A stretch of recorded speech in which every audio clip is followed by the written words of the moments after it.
கிட்டத்தட்ட ரஜினி அவர்கள் 171 படங்கள் நடிச்சிருக்காரு.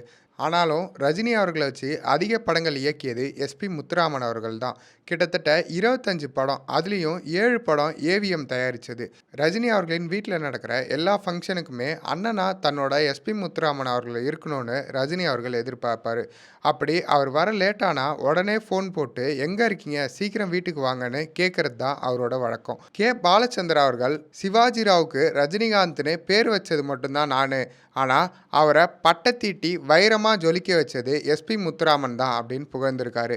1979ல எஸ்பி முத்துராமன் அவர்களோட டைரக்ஷன்ல ரஜினிகாந்த் அவர்கள் 6லிருந்து 60 வரை படத்துல நடிக்கிறப்போ கடைசி வர அண்ணன் மேல தம்பி தங்கைகளுக்கு பாசமே வரல.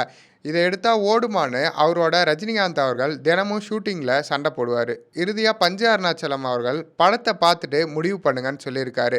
படம் முடிஞ்சதும் போட்டு பார்த்த ரஜினிகாந்த் அவர்கள் 2 பேரையும் பயங்கரமா பாராட்டியிருக்காரு.